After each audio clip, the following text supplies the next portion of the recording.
عسلامة. شنو أحوالكم؟ إن شاء الله تكونوا في خير وبصحة جيدة. اليوم أول مرة نجرب وصفة الملفاي. حبيت أشارككم معايا التجربة هذه وشوفوها وقولوا لي رايكم. يا ترى نجحت فيه الملفاي وإلا لا؟ بالنسبة للنكهة راهو جاي بنين على الآخر وجاي مقرمش ونكهته كيما الملفاي اللي تباع في الشارع. تبقى شوية ال يعني المظهر ما جاش قصة مستوية. الحاسيلو حبيت أشارككم الفيديو هذا وإن شاء الله يعجبكم وقولوا لي رأيكم في التعليقات نجحت في الملفاي وإلا لا. أول حاجة نبدأ بها في وصفة الملفاي هي الكريم باتيسير. يلزمها تجيب قبل بوقت باش تبرد نص لتر حليب، نص لتر حليب عادي، 80 جرام سكر، وعليها 65 جرام كريم باتيسير. الكريم باتيسير هذه تتباع عند المحلات اللي بيعوا لوازم الحلويات، اسمها كريم باتيسير. أصحاب المحلات راهم يستعملوا الكريم هذايا. انا تو عطيتكم الميزان، من المستحسن في الحلويات ديما يكون عندكم الميزان باش توزنوا المقادير بطريقه يعني مضبوطه. اما انا هاني باش نحكي لكم بالمغرفه. عندي المغرفه هذه مغرفه نتاع اكل الحجم هذا. نعرف حتى المغرفه تختلف، ساعات مغرفه نتاع اكل تبدا اكبر من المغرفه الاخرى. هذه مغرفه الاكل العاديه. باهي توا باش ناخذ الكريم الباتيسير نتاعنا باش نكيلها لكم بالمغرفه. عندي مغرفه، 2، قولوا 3، يعني معبي 3.5 بالمغرفه هذيا. الدنيا حاست، نمسح الطابله نمسح الرخامه ونرجع لكم. توا باش نقيسوا السكر. قبل ما نقيسوا السكر باش نجي الكريم الباتيسير هذه ونصب الحليب قبل ما نحطه على النار وهو مازال بارد. باش نصب شويه حليب ماكن نص لتر، شويه يعني مش برشا، جيست باش نحل فيها لك البودر نتاع الكريم. باش نحط مغرفه السكر الهوني، انا راني قصها 4 مغارف، والباقي باش نحطهم على حليب. هذه 1، 2، هيك 3.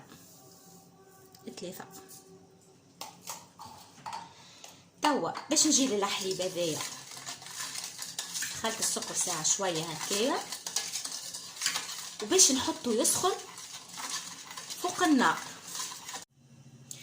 توا الكريم باتيسير اللي صبيت عليها شويه الحليب وشويه السكر باش نخلطها مليح. مادام الحليب بدا يغلي فوق النار نحل البودر مليح في شويه الحليب اللي صبيتهم،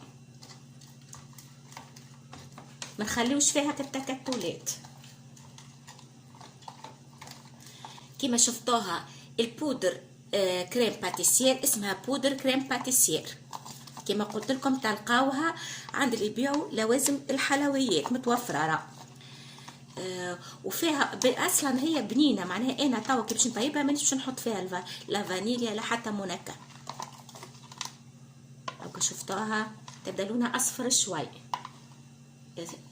الكولور مش عاد الاضاءه مش عادي الكولور صحيح. نحاول نقربها لكم باش تبان مليح. هاكا كولورها اصفر.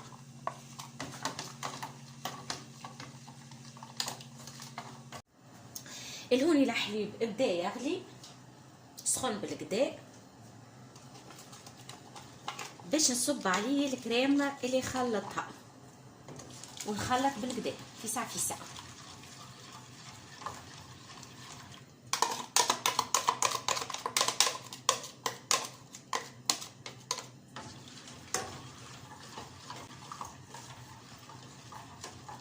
نقعد نحرك لين تطيب الكريمه يعني تعقد، ما نوقفش على التحريك. راهي الكريمه هذه في ساعه ما تعقد، ما تاخذش وقت في التطيب، على خاطر الحليب ديجا سخون مليح.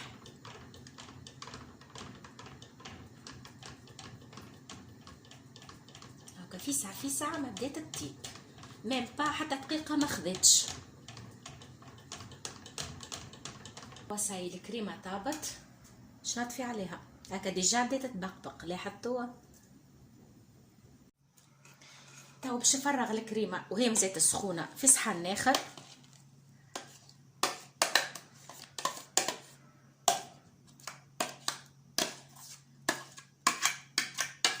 باش نحاول نقص من الاضاءه باش يبان اللون الصحيح نتاع الكريمه. هاكا شفتوا لونها اصفر. توا باش نغطيها بالبابي فيلم، بالورق الشفاف تاع المطبخ،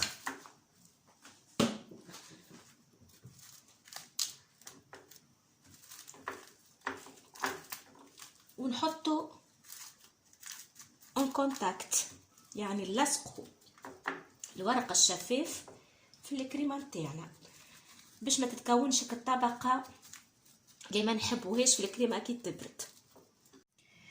توا بعد ما غطيتها باش نخليها تبرد، تنجموا تخليوها لبرا ولا تحطوها في الفريجيدير. انا الطقس عندي بارد باش نخليها تبرد لبرا. هوني عندي عجينه المورقه، هبط لكم فيديو بطريقه اعدادها في فيديو سابق ان شاء الله، باش نخلي لكم رابط فيديو اعداد العجينه المورقه باسهل طريقه في اول تعليق باذن الله. نرش البلون دو طرافاي بالفارينه. هوني خديت 350 غرام عجينه مورقه باش نعملها في بلاتو 30 على 40. شويه فارينه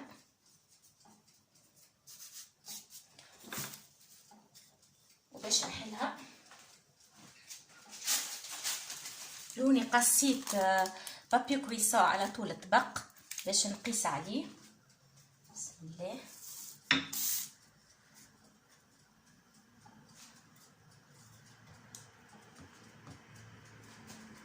ديما العجينه في اللول انزلوا عليها بالقلقال بالطريقه هذه.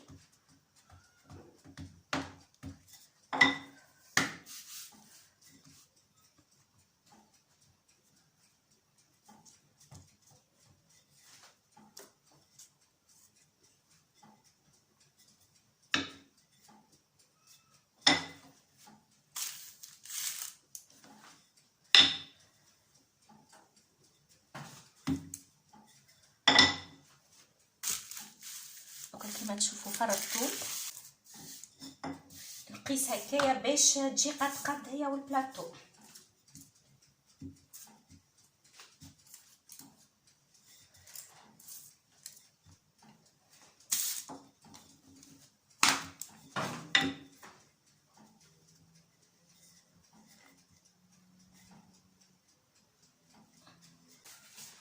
توا باش ناخذ طبق نفرش فيه البابي كويسون ورق الطبخ باش ننزل العجينه بالطريقه هذه بالقلقال بشويه بشويه. نحاول نسويها.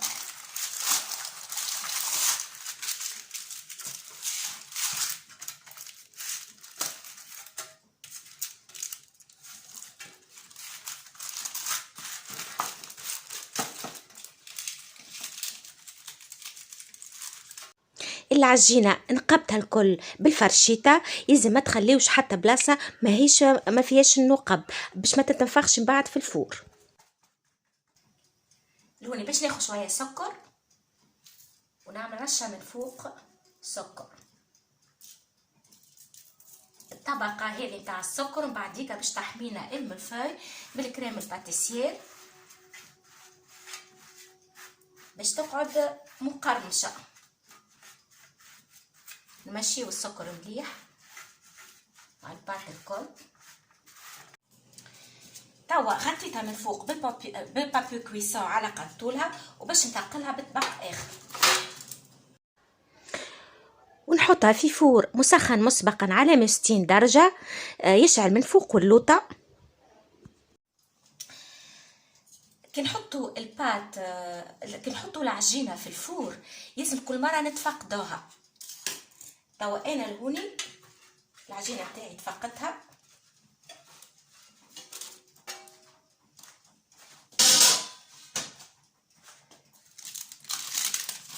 كما تشوفوا هيك احمرت لي من اللوطة. بسم الله، تسيسو خاطرها ديليكا. توا واش نعمل باش ندخلها؟ نخليها زيت احمر من فوق. خرجت توا الكريم باتيسير من الفريجيدير وباش نركضها شويه في الركاز الكهربائي باش تطرى.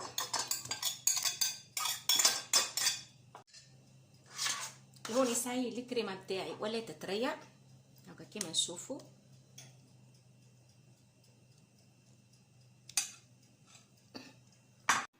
العجينه المرقه توا صاي طابت، خرجتها من الفور وخليتها تبرد. كما تشوفوا جات حمرة تشره.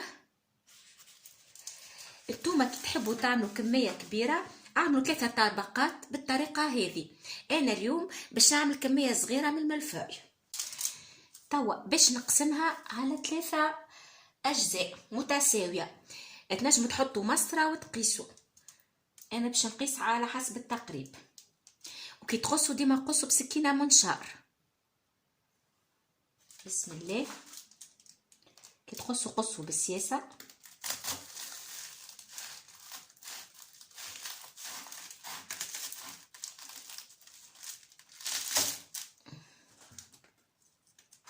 هذا الجزء الثاني.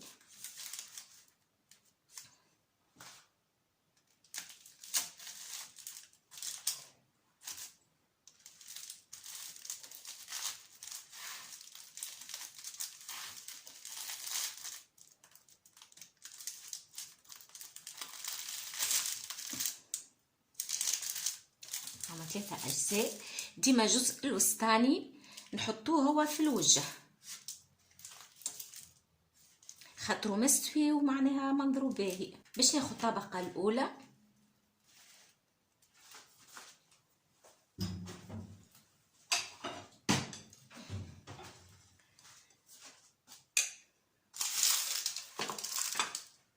باش نحط الكريم باتيسير نفرشها عليها.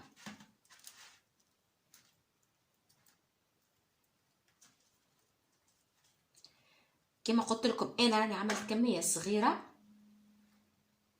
انتوما تنجموا تعملوا 3 طبقات كاملين باش تجيكم كميه باهيه من الملفاي.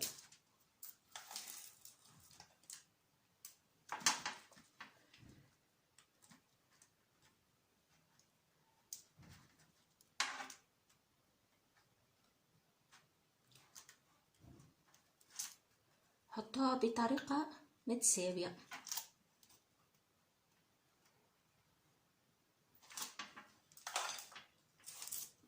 باش نزيد الطبقة الثانية.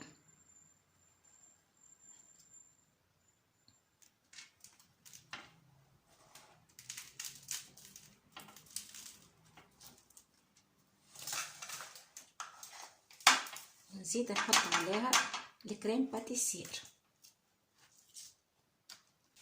وهذه الطبقة الأخيرة باش نحطها بالمقلوب. يعني هذه الجهة اللي طابت عليها اللي كانت على الطبق، هذه الجهة اللي في القفا، هذه الوجه باش نقلبوا اللي حطيت عليه السكر، قبيله باش نقلبوا هكايا باش تقعد لي الطبقه مقرمشه ما تشربليش الكريم. توا عندي سكر محور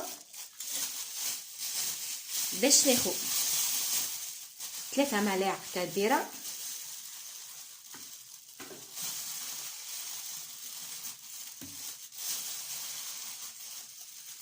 باش نعمل كلاساج نتاع الملفاي. انا توا باش نصب عليها قطره ماء. ردوا بالكم الماء صبوا بشويه بشويه خاطر في ساعه ما يتحل السكر. ونحل السكر شوية بشوية.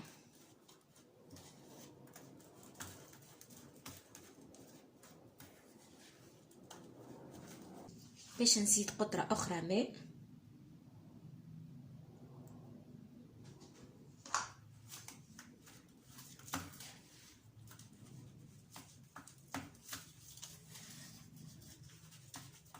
ونحلو بشوية.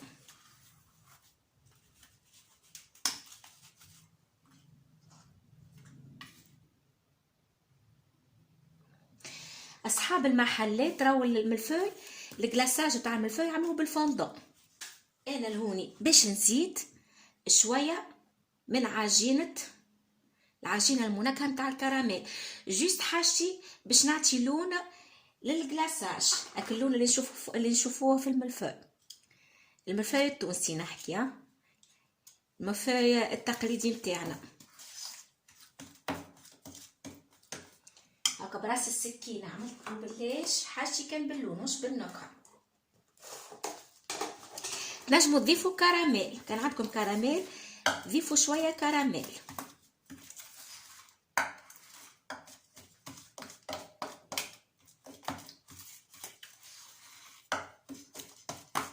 خلط مليح. شفتوا الكولور اللي حاجتي بيها هذيا.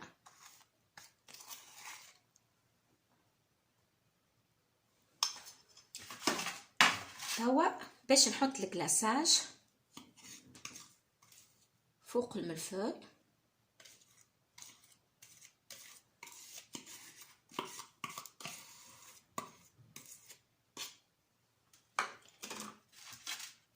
ونفرشوا على الوجه.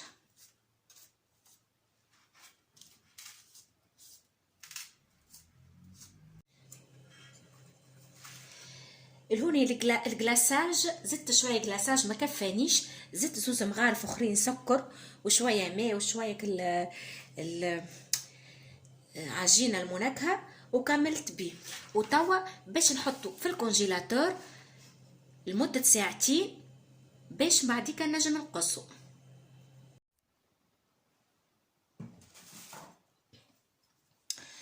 بعد ما خليته يبرد بالكدا في المجمد باش نبدا توا نقص الحواف نستويها. بسم الله.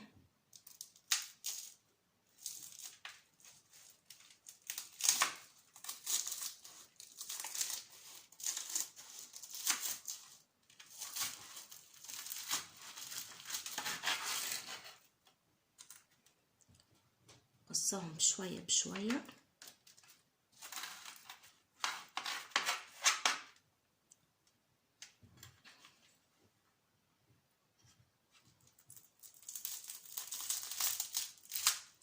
تسمعوا في القرمشه.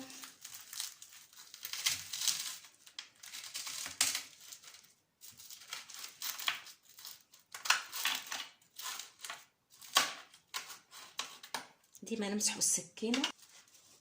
بسم الله.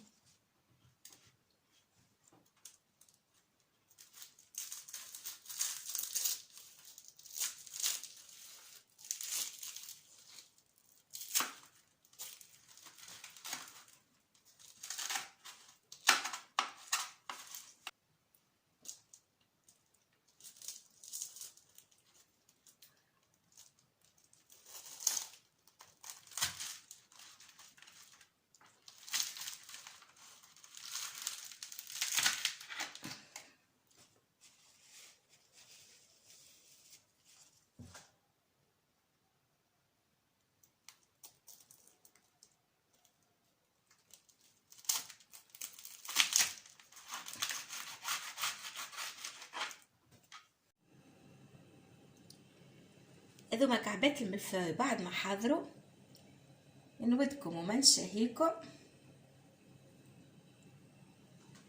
عملته بطريقه بسيطه وسهله، ما حبيتش يعني نصعب الامور في اعداد الملفوي.